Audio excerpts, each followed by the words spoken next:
Hola, everyone. Welcome to Open. I'm Rina Valentin, your hosty Café con Leche every Friday. Here's what's coming up in today's show.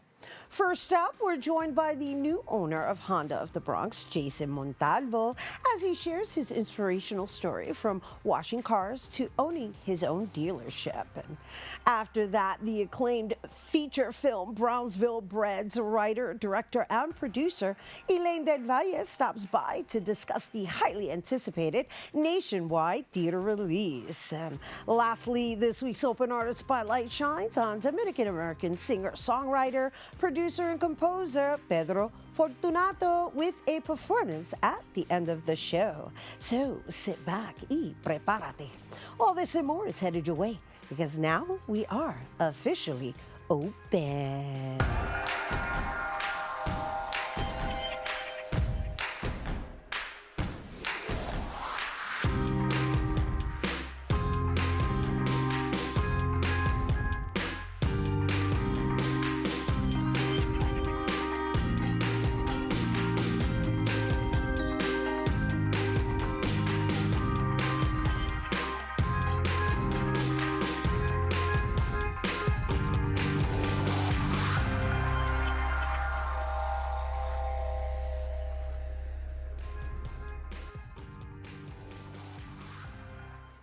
Hey everyone, welcome to Open. I'm Rina Valentin, your host of Café con Leche. For the next hour, inviting you to get social with us online, that is.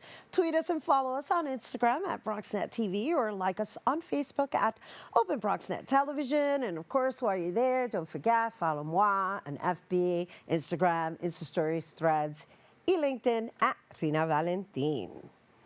We begin today's show with an inspiring story of resilience and community connection. Our first guest's journey with cars began not from a love of speed, but from a childhood spent living in them with his parents, battled addiction and HIV.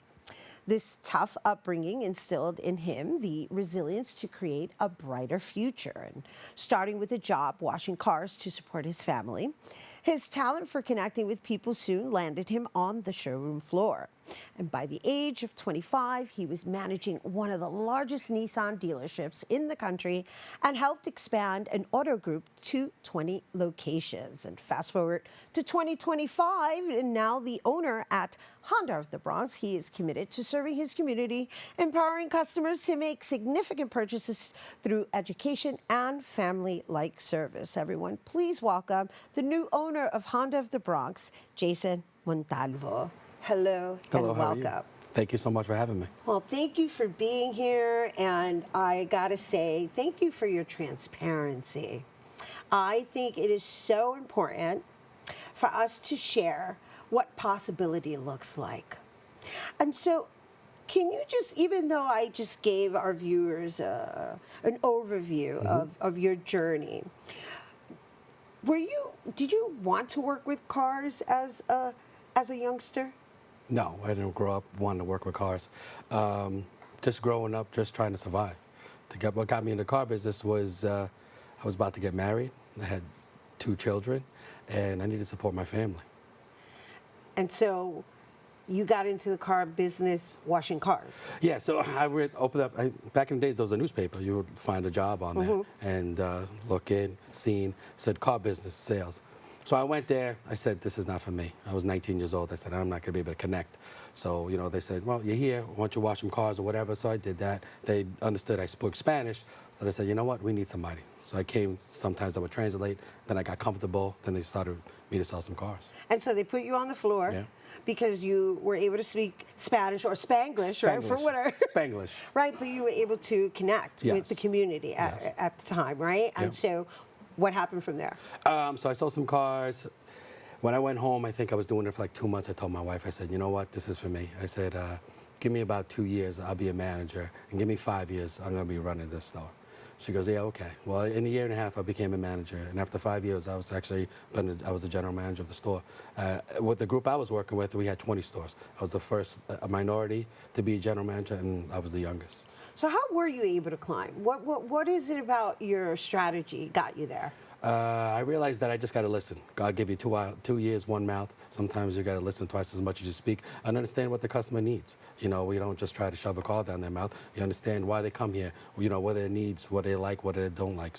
And then you connect them with a car. Yeah, but then there's also the general managing position, which means you have to be able to work with the team as well. So did you take any business courses or sales courses? No, I actually left school in 9th grade.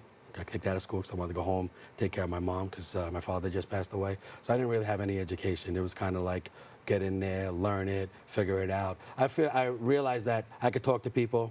I guess, you know, God has given me a gift to lead people. So I know how to lead people and put people in the right position so they can, you know, do well.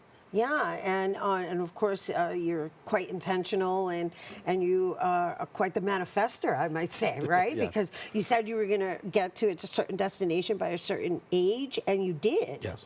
And you did, and on top of that, you helped them grow, from what I understand. Yeah. So talk to us about that, because I just help us understand the business in general. Okay. Well, to me, the business is easy, I guess, because I'm pretty good at it. But customers come in, they really want to buy a car. When I first got into the car business, we didn't have cell phones, right? Everything, you know, you wanted to see a car, you had to go to the showroom floor, or you had to shop around, look around. Now, if you want to buy a car, basically, you know what you want. You kind of seen it. You pretty much took a test drive in it in your cell phone. You could do anything you want, you know, digitally. So it's just really who they're going to buy from, and being able to smile with a customer, you know, treat them the right way, and then you could sell them a car, you know, and then not just sell them a car, their kids a car, their family a car, their friends, and then it could go a long way. Being a general manager, I learned how to just facilitate that and show my salespeople how to smile, how to say hello, even in service, because, you know, you sell your first car on the showroom floor, but you sell your second and third car in that service department. And some people cringe to go into the service department, but you got to make it easy and transparent for them. Right. It sounds like you're just very community oriented in just your way of being, right? I am. Yeah. I am. Yeah. And so this whole expansion of 20 locations, like I wanted to have a better understanding, because now you're an owner of Honda of the Bronx, and you really developed a Nissan. So I don't know how that works. I started at Nissan. The group I was working for did have 20 stores. So the managing partner who was there, he actually broke off, and I went with him. So he started to own 6 stores, and I was his managing partner. And in 2019, we had 6 stores, and in 2021, expanded to 20 stores. And that's purchasing the different stores, and then, you know, just putting a process in place and showing people, you know, how to treat a customer, things like that. And we did that for 6 years. And about 2 months ago, I broke off from him. The opportunity to own Honda of the Bronx. Right, Honda of the Bronx, independently. Yep. And individually. And so, again, going back to running a business, right? So there's one thing to sell cars, and it's another thing to run a business. It is another thing to run a business. It's knowing the ins and outs, financial statements, running an office, running porters, how to clean cars. It's you know, I really learned as I go, just flowing with it, you know, and that's, you know. And you've been blessed. I've been blessed. Right? I gotta say I've been blessed. Well, see there, no, it's very inspirational, and just for anyone who may be watching, I would like them to know that anything is possible, Yeah. right? And you said it already. You answered just by simply saying, you know what, you have to listen. You have to listen, right? So you're telling me you learned how to balance a budget and do finances by listening? Yeah, by listening, watching, learning, seeing it done. I had some good teachers. You know, my old owner was very good. He sit me down. He worked for a big organization, public organization, so they were all about numbers and things, charts and graphs. So I learned a lot of that. You know, looking at that and watching Excel spreadsheets. You know, P&L statements that we do every month. So learning that from him. Yeah, because numbers is its own language. That's right. And it's actually the root of the success or failure of the business. 100%. Right. So now talk to us about Honda of the Bronx and why it was so important for you to own the Honda of the Bronx. It was, well, listen, I'm going to be honest, it was opportunity. So Honda is the #1 selling car in the Bronx. But nobody was going to Honda of the Bronx to purchase a car. They would go to New Rochelle, White Plains, Queens. They weren't going there. And I felt there was something missing. And I said, this is opportunity. And I like being in the Bronx because I'm a Puerto Rican, and there's a big stigma about purchasing, being a Latin, being Caribbean and purchasing the car from a dealership, they take advantage of you, they overcharge you, which they do. I'm going to be honest with you. But I don't want to be that person. I want to be part of the community. I want to show the people how to purchase the car. If you want to lease a car, purchase a car. Maybe help them build their credit. So this is the second largest purchase they're going to make other than their home. So if I could do it the right way, maybe they can build their established credit, purchase a home. I want to be part of the community. Right. So it sounds like you're offering a mentorship too in the process. Absolutely. I can do that. Yeah, no, Yes. which is wonderful. It's wonderful because I think it's important for people to feel safe, which is what you're offering, is the sense of safety and just comfort and also the ability to speak your home language. Absolutely. Right? So, how long have you owned this particular Honda of the Bronx? 6 weeks. 6 weeks! Yes. Oh my gosh, we got it first. Yes, I love 6 it. weeks, yes. We got it first. Yes. Congratulations. Thank you. Appreciate it. Congratulations. And I know we're going to be mentioning this event that you've already formulated to invite the community to participate, which I think is clever, called Trunk or Treat. Trunk or Treat, Right, yep. right, for Halloween. But I really want our viewers to really understand like what it means to have it's almost when you have a car dealer, right, and then you know how to navigate either owning a car, leasing a car, and then you become like part of the family. What do you see as the future of your relationships with the community based on your approach? So I think I want to be part of it. Like, so we do the Trunk or Treat first. When comes Thanksgiving, I really want to give away baskets. I want to actually find maybe a local church or whatever who does pantry, link with them because I want to be part of that. Come Christmas, we want to give away, maybe get 5, 10, 15 kids and be their Santa. I want to be part of it where they know that, hey, there is a Honda store in the Bronx because we're not on a major road. We're on Tremont. So some people just pass it, don't even know we're there. But I want to make it known that we're there. I noticed that your approach is to really engage the entire family. Yep. Right? I'm watching you sweat over here, too. I'm like, ay, bendito, I wish I had tissue for you. It's fine. It get a little hot, I get sweaty. It's all right. Pero, no, I keep going back to this whole community, family. Like, it seems to be very important to you. And I just wondered, like, why, right? Because obviously if you're in the business of selling cars, you're in the business of making those sales. But it sounds to me like it's more than that for you. It is. It's where I've come from, where part of my church or my wife, we do pantry, being a part of my church where we have men's meetings and understanding how to give back because I came from so little. I didn't have anything growing up. I did live in a car. I've lived in motels. I've been in welfare sitting, waiting for homes. I had a little brother who never made it to 8 years old because he passed away from HIV. I had an older brother who had committed suicide at 18. So my upbringing was a little rough, but I look back and all the scars that I had and see where I am now. I'm blessed, and I know there's an opportunity not just for me but for anybody. Doesn't matter where you come from, where you are, there's something there, and I want to be an inspiration, and not just selling cars, but somebody even to talk to. And I do that a lot in my church with my with my youth group and things of that nature. That's so beautiful. I think we need more of that. Just in general, right? Especially during this time. So I understand you have pillars as well, and I'm very interested in having you share them with our viewers. I want to go with my main pillar is time. I like that we want to be fast moving. Like right now, everybody's got their phone, Uber Eats, whatever. Nobody wants to wait anymore, and nobody wants to sit in a dealership for 5 hours and wait for a car. So I want to be able to be transparent, talk to the customer, immediately after they say yes. I want them in and out of there within an hour, hour and a half. Even that, just not in the showroom floor, also in service. Nobody wants to wait 4 hours for an oil change. Got it. And so, but again, you're up against the digital age, right? And you mentioned it yourself. You brought it up. You were like, oh, people are just shopping for their stuff online. How do you feel, or why, I should say, is it so important for people to deal with an actual individual?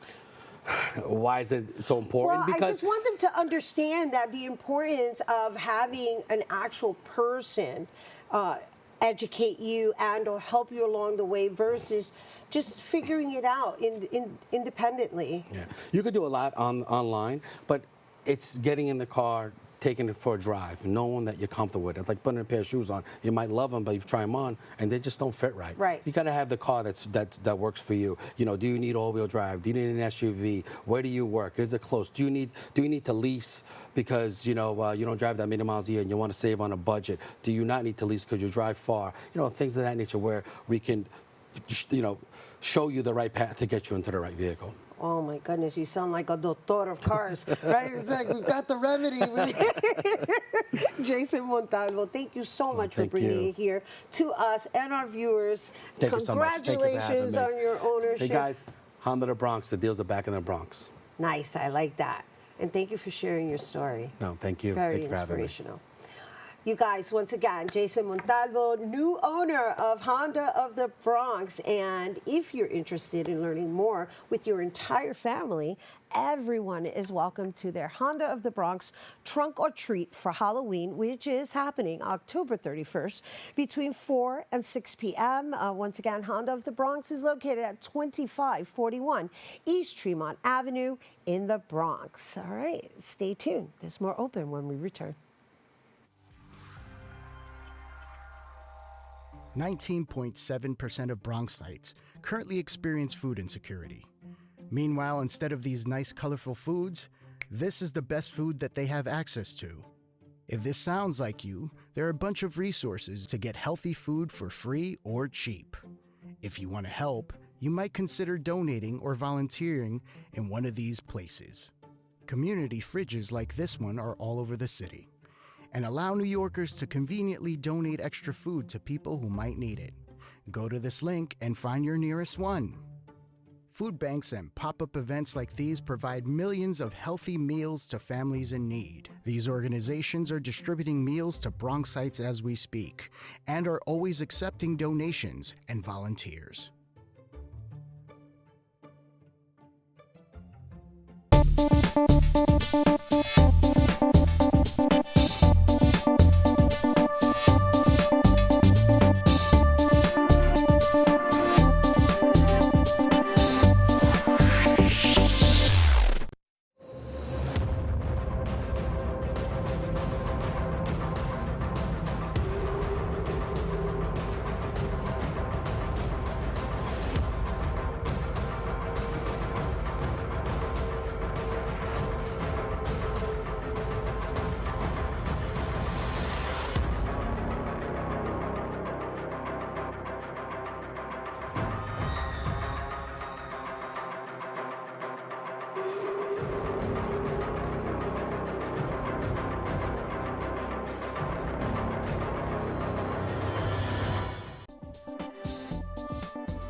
Hey everyone, and welcome back to Open. Next we have the highly acclaimed feature film, Brownsville Bred, a coming-of-age drama set in the 80s in Brownsville, Brooklyn, depicting a teenage girl as she wrestles with her mother's resilience, her father, and the chaos outside her window while discovering her Puerto Rican roots. Let's take a look at Brownsville Bred. And this one is mine. 301 Sutter Avenue, between Rockaway and Mother Gaston, Brownsville, Brooklyn, New York.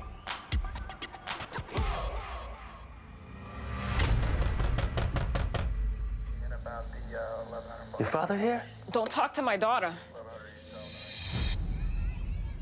Oh, Come on. this song. I'm Ela from up above and I'm from the bill. Got my titi by my side and she's acting chill. Okay. Oh. Hey, Elaine. Laney's daughter? I've been keeping my eye on you. He moved to Puerto Rico right after he got out of jail. Do you know what the hell could happen to you out there? I'm not the reason we live here. I didn't have to be born here.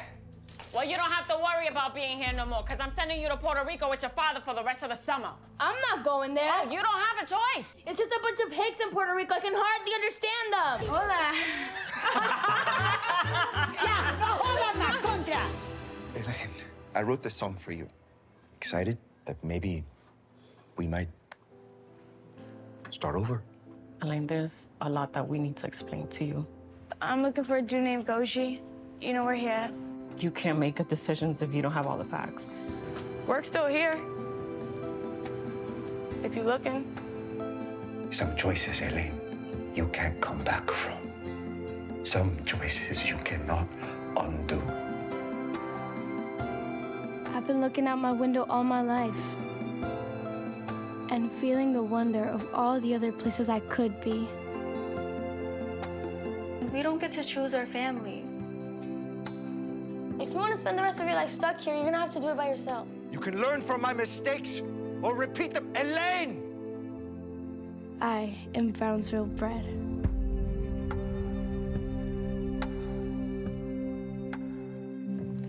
Wow. Wow. What we just watched was Brownsville Bred, which hits theaters nationwide September 19th, written and directed by award-winning Elaine del Valle, adapted from her award-winning novel and critically acclaimed stage play. Celebrated for its authenticity, the short film version of Brownsville Bred won the SXSW Audience Award, and the new feature was named Critics' Pick at the Los Angeles Latino International Film Festival. Early screenings have drawn praise for its unflinching honesty and heartfelt performances, making it one of the year's most anticipated independent releases. And I'm already emotional, and we just watched the trailer. And here to share more, please welcome recipient of the HBO Latinx Director Award, Brownsville Bred's writer, director, and producer, my friend, who is no stranger to Open, Elaine del Valle. I am also emotional watching the trailer and then listening to you and being here. You know, this is not my first time here on Open, and you've really championed the work from the earliest beginnings as a stage play and then as a novel, and now here we are with a feature film, an independent feature film that has actually made it to a theatrical run, which I don't think that many people understand that, but it is a major thing. And so often, you know, we hear Latinos especially, and just people from neighborhoods like Brownsville saying that we are not being depicted authentically on screen. Well, that's where I come in. That's where Brownsville Bred comes in. And that's what I think is really hitting people so much at the center of their heart and really penetrating, is the fact that they're seeing how raw and how honest this depiction is, and the beautiful acting with practically unknowns, although we do have Broadway stars and amazing actors. Something like that rarely happens in film, and I think it could have only happened independently, but here we are in the theatrical run, and it feels amazing. I'm so proud. I can't help but still feel emotional, even in listening to you, and really staring deeply into your soul of how proud I am of you, of this project that you birthed so many years ago, of our involvement in it as well, in being the platform that has championed you, like you mentioned, along the way in all its renditions, going from a stage play to a book to a short film, now a feature. And the fact that I'm going to re-emphasize what you're saying, that now you have a nationwide run. Yes. And that's a really big deal. And from what I understand, and you take this in, from what I've heard from anybody who attended Lali, it's Oscar worthy. That's what Edward James Olmos told me on every day that I saw him after he saw the film. He kept telling me that. And he kept telling me, Oscar for directing, Oscar for acting, Oscar for music. And I just kept saying to him, I just want people to see it. Now, this accomplishment, we'll say, has really taken very, very many years. And Yes. when we say that she's been on Open, we're talking about like 7 years ago, almost like 10 years in the making to get it to where it is now. You obviously have been very determined to make sure that it happened at the highest caliber of quality. Why has that been so important for you, Elaine?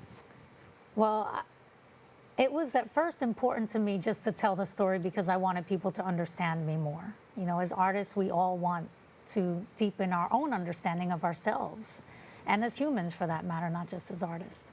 And as I started performing it as a stage play, it was actually the audience that made me understand the impact that was happening within the audiences as well, that they felt seen, that they felt heard, that they felt represented. So it was always their lifting of my voice by sharing it and saying, come, you got to come see this play. You know, when you're doing a play, or anything for that matter, at first you just ask everybody that you know, and they show up as a favor, either as a favor to watch you win or as a favor to watch you fail. Either way, they're showing up. Right.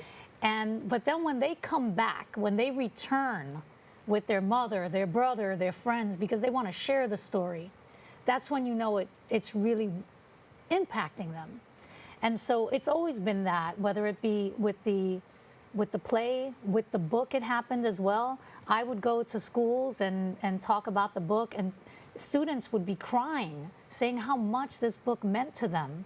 And now with the film as well, at the La Livre premiere on May 30th or May 31st, I had audience members afterward, grown men crying, bawling.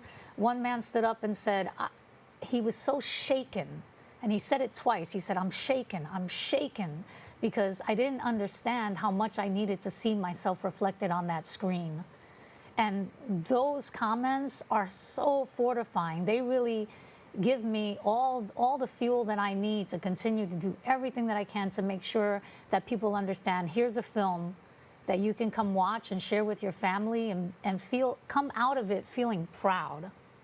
And no, Elaine is not, when I say Elaine, the character of Elaine, she's not a rich girl, she's not an elevated story, as they say, but she's an uplifting voice. And so is the entire family. And so this film celebrates that. And I don't think that many films have ever done, nor are they doing now. Right. And so, I hear you. I hear you loud and clear. You know, I'm an advocate for our urban storytelling, which we need to see more of, right? Which I'm always like, I repeat, I sound like a broken record at this point. So this for me is like the beginning of something bigger. I understand that Viva Pictures, right? Yes. They are also basically pivoting or expanding, I should say, their market because they do primarily animation. But yeah, this is a coming of age story. So this is their first, I believe, live action. Yes. For anybody who doesn't know that just means actors and script live on screen. Not live, as opposed to animation. As opposed to animation, yes. And they also do the distribution and all of that. So they're like their own entity that is now going to serve as a platform to amplify these stories. Right. So with Viva Pictures, I think what's really important to understand is that they are an animation giant.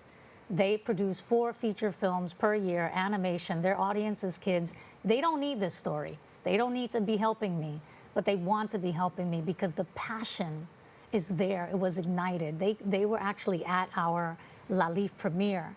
And it was there then, understanding, yes, they liked the film to begin with. They liked it just watching it on their screen at home with the screener that I gave them to consider it. But then when they saw how the audience reacted, that's palpable, and you can't describe that to somebody who's just going to go out there and buy a film, a streamer or whatever, because they're just looking at, oh, let's see, you know, who's the name on it that's going to carry this film? How can we promote it?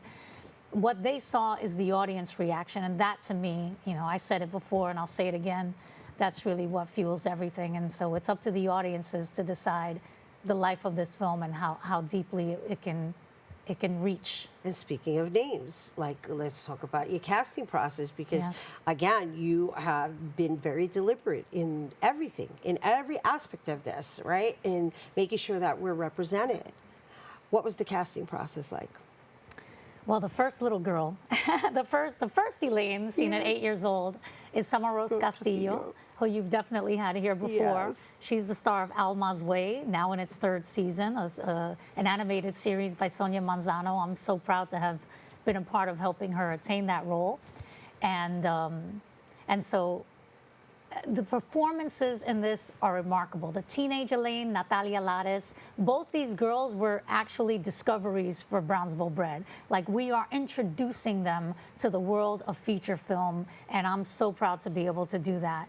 And now the father is played by Javier Munoz, who is a Broadway star. We know him for being on Hamilton and In the Heights.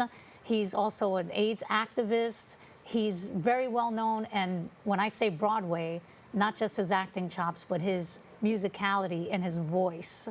Now, it's important to understand that the character of Manny, my dad, in real life, Manny, my father was a musician, a salsa musician, a street singer. That was his dream, to pursue that. And so I knew that I needed an amazing voice that would represent my dad's talent. And Javier was there in spades. He showed up for it. He did everything that he can. And the film is very much music driven. So there's lots of music throughout, and you'll be able to hear his singing, raw, authentic. We didn't bring him into studio afterward. We did it camera rolling, take one, and he always got it done in take one. He was so great. That's beautiful. That's beautiful. And so the fact that you have chosen to share your story from Brooklyn to Puerto Rico, right? I'm sure that was a huge undertaking itself, right? Yes. Shooting in both locations. And I know you've done it in increments.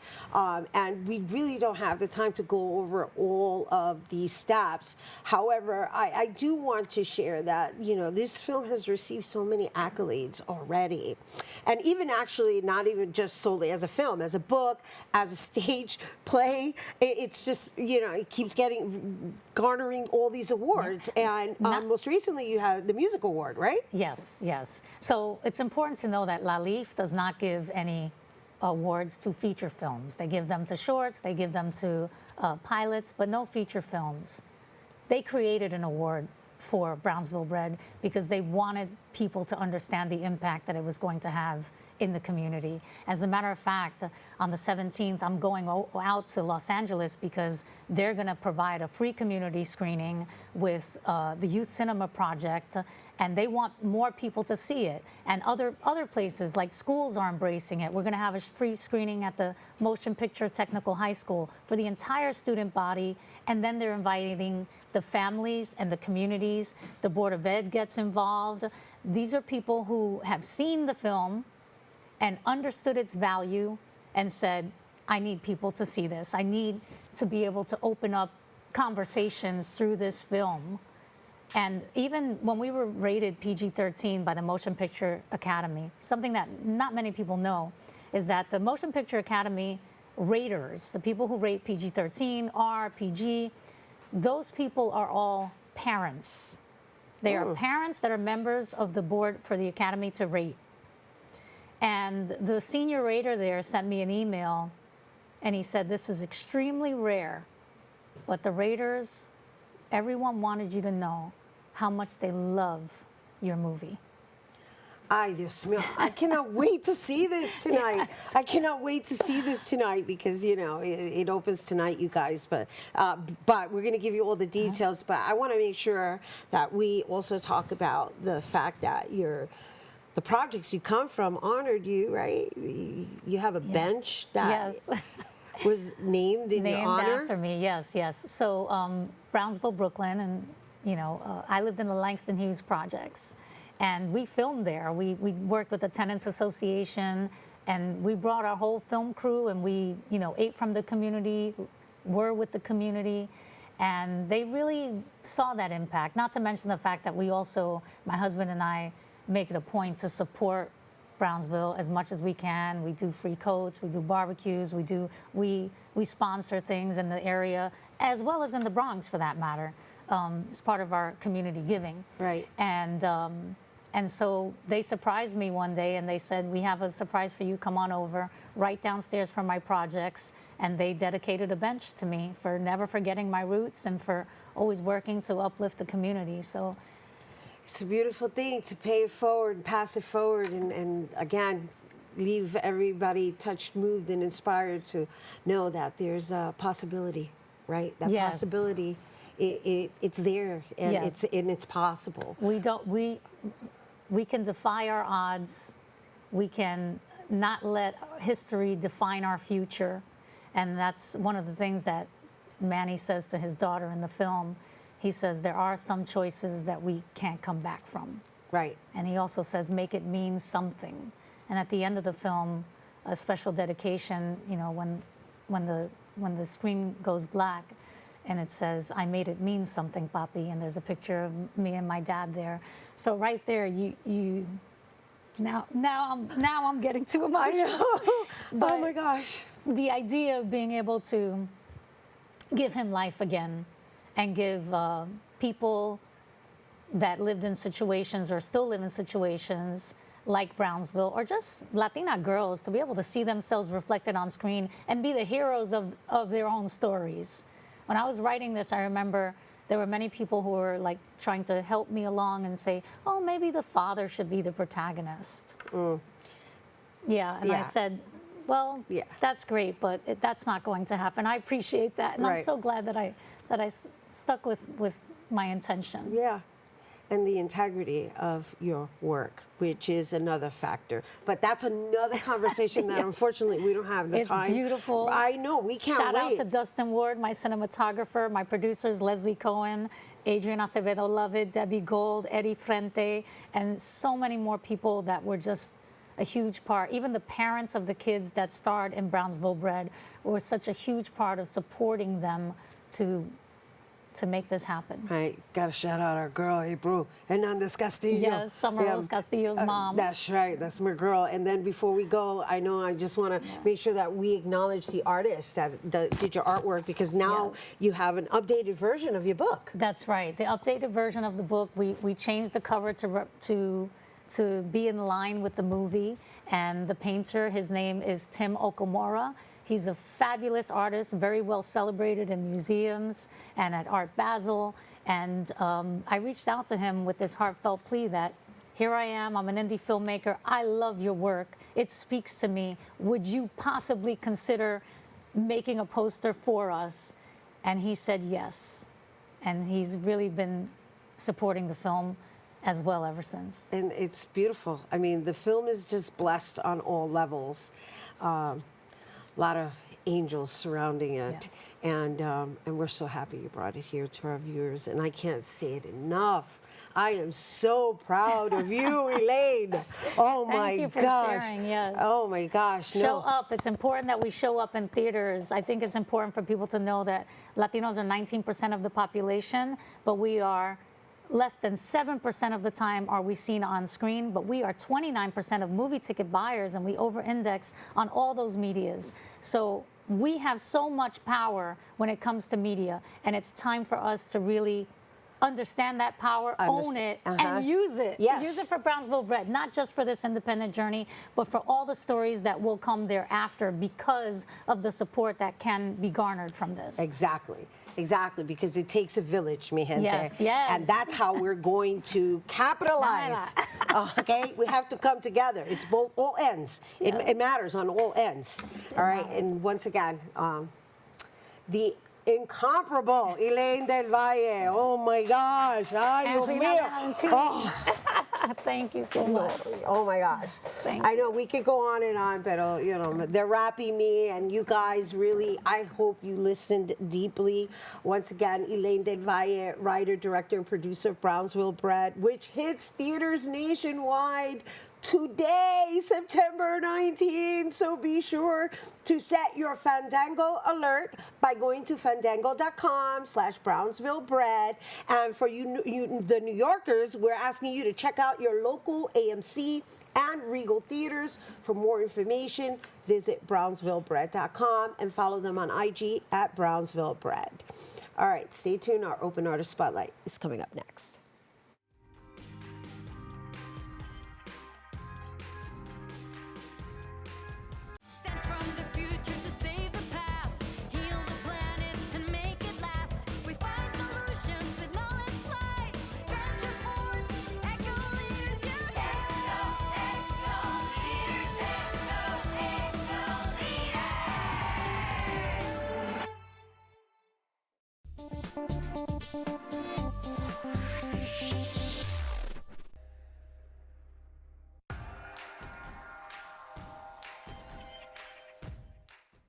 Hello, everyone. Welcome back to Open. Our final guest is a Dominican American artist, producer, composer, and musician who brings a fresh perspective to tropical music, incorporating his cultural roots into his art. As a sideman, he shared the stage with renowned artists such as Karol G, Yacel Tejeda, and Richie Oriach.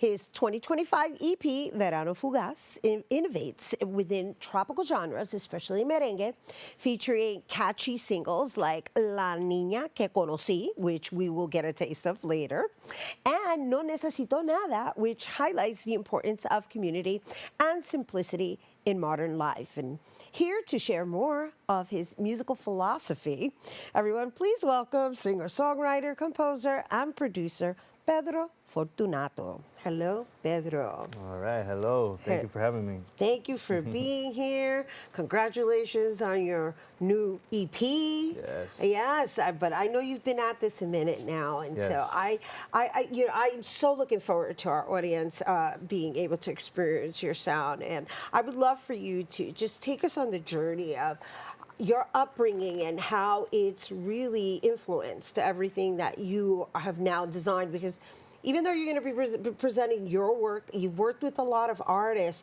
in different capacities. So I'm going to say that based on what I've listened to, you have your own niche. Definitely. I think the artist journey is very interesting, especially when I set out to be an artist, like the transition from sideman to frontman. I didn't really have a destination defined, but you start finding yourself in the process. I was born and raised in New York from Dominican parents, kind of in between the city and the suburbs, but always felt my heart in the city. And as soon as I was 18 and graduated high school and was able to be independent, I already was playing gigs as a bass player with different Dominican bands in the city. So I just moved to the city from the suburbs and made it my life. You know, I lived off of music and represented the Dominican culture here in the United States, in New York, in the diaspora. And that kind of went on for a good 15 years until I decided to, just do my own thing and become an artist. And it was a very nurturing experience those first 15 years. Being a musician, and I think I didn't really think about my identity in music until I set out to be an artist, and I had to choose the genres of music that I wanted to compose in. And I've definitely chosen the tropical music and to represent my Dominican culture. That's what's up. And so I want to help our viewers understand, should they not be in the field, and understanding what that is to work as a musician and be an artist, right? Because there's a big difference. Yes. And there's nothing wrong with being a sideman and working in that arena to, whatever, earn your living and or generate revenue, we'll say. But when you identify or you make the decision to become an artist, now you're actually giving yourself permission to try something different. Absolutely. I think as a sideman, there wasn't really space for me to express myself outside of my role in the instrument that I was playing, which was mainly bass. And I just had ideas of, why can't this song be like this? Why can't we fuse this with that? Why can't we make this arrangement in this way? And moving into that space of becoming an artist, nobody was there to tell me that I couldn't do it. So, there's definitely a big difference, but, being a sideman definitely informed a lot of what I wanted to become as an artist as well. Right, which also informed you as a composer and a producer. And so just help everybody understand the difference in the roles, because you've also served in those capacities for various artists as well. Yeah, definitely. I've been a bass player mainly. I've also written songs for other artists, produced for other artists. How can I how can I Well, what's the explain difference each between a role? producer and a composer? So I mean, in this field, it depends. I mean, because a producer is someone who's in charge of getting the product to the last step, right? Okay. A composer might not necessarily be the producer, but there are cases in which I am both. I am the composer and the producer, where I'll compose the lyrics and produce the song. But there are cases where I just compose and then someone else takes it and produces it to the final product. So there's times that I'm just the bass player. So there's a lot that I do. But I think, again, all of that helped inform, this artist journey for my solo project. I get it. Yeah. You're versed. You're versed in every It's a single lot. angle. Yes, I get it, and it's important. And thank you for sharing that. Absolutely. Because as an artist myself, it's so important for people to understand that as an artist, really what you're doing is you're taking everything and creating it from soup to nuts, like Right. from beginning to end, right? Definitely. Especially if you have producing skills, which obviously you just shared you do. However, there's a freedom and there's also this risk that you're taking in trusting that with all the knowledge you've absorbed, that you're able to create your own fusion, right? Because that's what we're going to be listening to, is this amazing fusion. And just the title itself is relatable because, it does always seem like the summer just goes by. Yes, Verano Fugaz is my latest release, and you could definitely hear a lot of fusion from, samba, bossa nova, bachata, salsa, even acoustic singer-songwriter, and especially merengue, which has been highlighted with some like jazzier elements. So there's a lot that went into that. Yeah, no, I was listening to some of it. I was like, yeah, this is definitely It's a vibe. a beach vibe, Yes. or a concrete beach like vibe, right? Because we're from New York, we hang out on the roof. Absolutely. The hangouts and the New York City hangouts were really one of the biggest inspirations for the concept of the album, including the song that I'm gonna sing here later. The first line is La niña que conocí en el coro del verano. El coro del verano is just the hangout, and those hangouts are made in the deli, thrown a domino table, plastic chairs, or at the chimney, wherever you can make it, and that's kind of where the concept of the album was birthed. I just love that this Yes. entire show has been very urban-centric in the sense that all of the different guests have shared their experiences of being urban Latino in New York, right? Estamos aquí. That was for Zaitlin and Jorge, right? Because Clef Stage is in the house, so Ya tú sabes. urban Latino. Más All o right. menos, más o menos. Got you. Yes. And so, but going back to this topic of your style and your fusion, one of the songs has a dominating sound of a saxophone, which I found really interesting. I don't think I've ever really heard saxophone in merengue or bachata or tropical music. I mean, I don't know. There's a fusion of all of them, and yeah. Yeah, no, I think the song you're referring to is Morenita en Cabarete. And in that song, I decided to feature Sandy Gabriel, who is a saxophone player from the Dominican Republic, known specifically for jazz and what he's done with jazz in the Dominican Republic. And jazz is something that is very close to my soul and my heart, being a New Yorker. And I'm very much influenced by it. But I did decide that the music that I want to make is tropical bass, merengue, at least in this era of my artistry. And I wanted to fuse those worlds of merengue and jazz that really explain my New Yorker side, my contemporary side, as well as my Dominican roots with the rhythms. Yeah. Yeah, so. And you captured it. Thank you. You did it. You did it. Lo hiciste. Lo hiciste. And everybody has to stay tuned, you know, so they can get their taste of what we're talking about. Yes. Yeah. Pedro, before we go, you want to talk to us a little bit about what you're going to be presenting today? Absolutely. So I'll be presenting the first single off of Verano Fugaz, which is my most recent EP. It's a 5-song project. And as well, I'll be talking a little bit about the event that I have going on tomorrow, September 20th, Saturday. That's at The Getaway. The Getaway 151, that's on Riverside Drive and 151st Street. And we'll be playing my live band and DJ Ultraviolet. So it's going to be a party, 7 p.m. sharp. Que no se lo pierdan. Yeah, and live music is where it's at, honey. Absolutely. Yeah, we have to exercise that more, so that's a beautiful thing. Absolutely. Love it. Oh my goodness, Pedro Fortunato, everybody. And don't go anywhere because when we return, he's going to be performing La Niña que Conocí after the break you don't want to miss.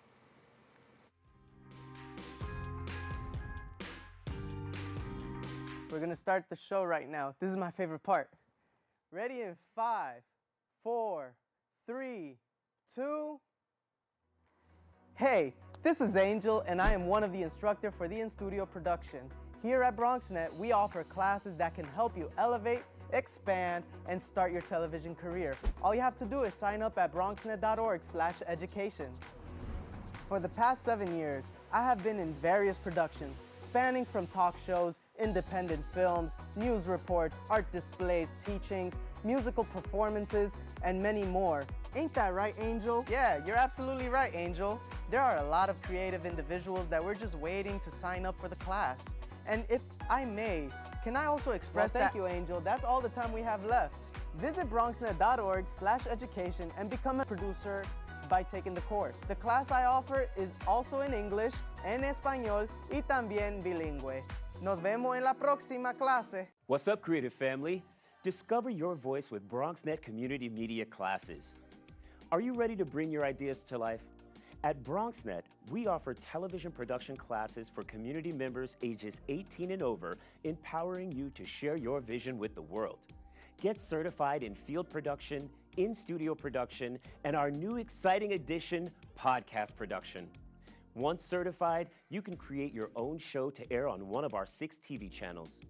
It all starts with our free Unleash Your Ideas Masterclass, designed to help you plan your show idea and set you up for success on your production journey. This class is offered at the beginning of each month for your convenience. Our dedicated BronxNet team is here to support, encourage, and uplift you every step of the way. Join us and become a part of the creative force that engages and inspires the Bronx community and beyond. Sign up today and start your media journey with BronxNet. Visit bronxnet.org/education to learn more and register. Let's create something amazing together.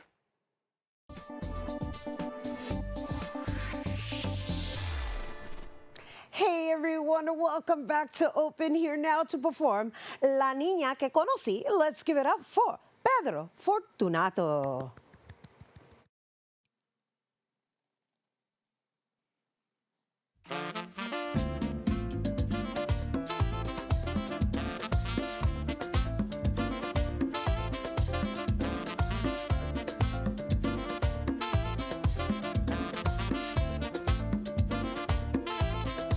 La niña que conocí en el coro del verano dejó una impresión en mí, tanto que seguimos hablando, pero se va por ahí. De regreso a Hispaniola porque vive más feliz, por la playa viendo olas, los días en los países siempre pasan rapidito, no hay tiempo para diversión, a cualquiera se le complica trabajando el día entero en vainas que no te animan. Yo no le puedo culpar al ser que se dé garita.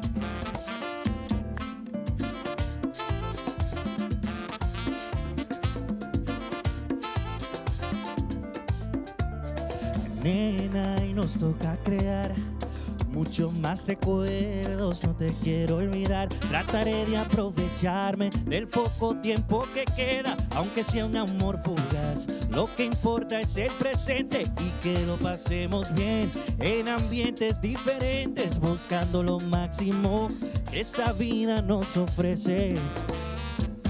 Nena, y nos toca crear mucho más recuerdos, no te quiero olvidar.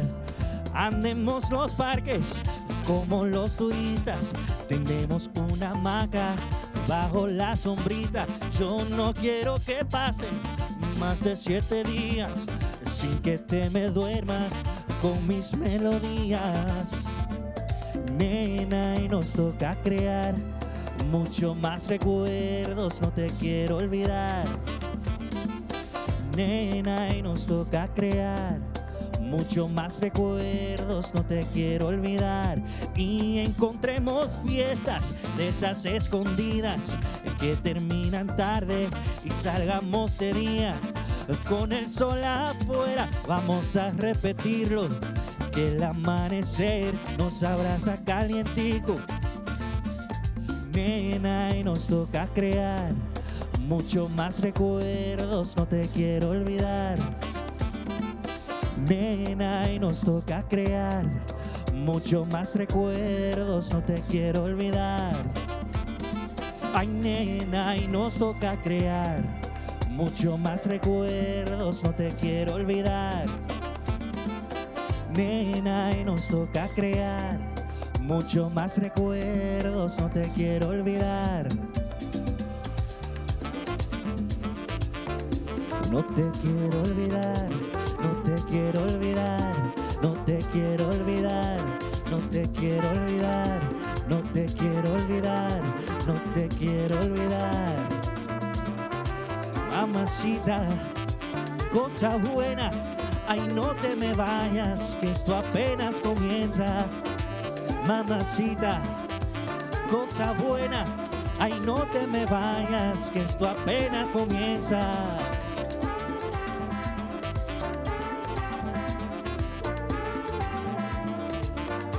No te quiero olvidar, no te quiero olvidar.